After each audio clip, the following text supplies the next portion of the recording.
24 milioni di euro recuperati e 750.000 euro di versamenti spontanei, il segno che gli illeciti erariali in Veneto ci sono, anche se il tessuto economico è sostanzialmente sano, ma è un territorio appetibile per la ricchezza che produce, anche in previsione dei fondi del PNRR e dei cantieri per le Olimpiadi Milano-Cortina 2026. Questo è il quadro delineato all'apertura dell'anno giudiziario della Corte dei Conti del Veneto.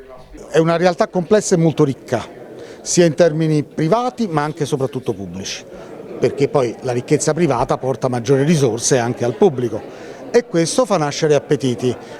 non sempre dei migliori, diciamo così. E noi siamo, per esempio, abbiamo plurimi procedimenti per acquisizione illecita di contributi pubblici e per una gestione ancora peggiore dei contributi stessi, cioè quindi per una devianza, l'acquisizione illecita di contributi che poi vengono non spesi per la collettività, e mi riferisco, per esempio in Veneto sto verificando moltissimi casi di truffe nell'ambito dell'efficientamento energetico,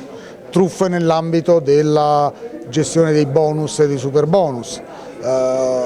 truffe nell'ambito dell'acquisizione dei contributi alla piccola e media impresa,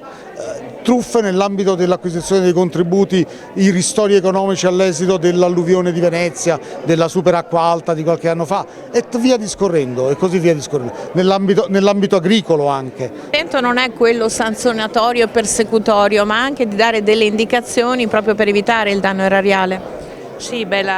diciamo che la funzione della sezione giurisdizionale è propriamente giurisdizionale e quindi noi dobbiamo giudicare il caso concreto e valutare la sussistenza di responsabilità amministrativa. Quindi diciamo con le nostre sentenze motivate, ovviamente indirettamente comunque diamo delle indicazioni sui modi e le modalità di comportamento dei pubblici amministratori. Purtroppo gli amministratori temono la Corte dei Conti, ma in realtà la relazione tende a dimostrare che non c'è nulla da temere, nel senso che gli amministratori che si comportano con un comportamento assolutamente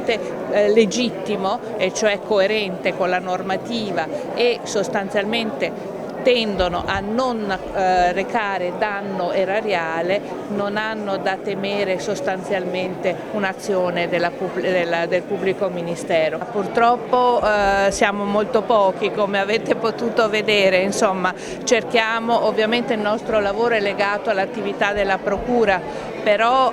siamo sempre molto pochi perché ci sarebbe bisogno di implementare anche quell'attività giurisdizionale che riguarda proprio i giudizi di conto. Nel nome del popolo italiano dichiaro aperto l'anno giudiziario 2023 della sezione giurisdizionale per il Veneto e dichiaro chiusa l'udienza. Grazie a tutti.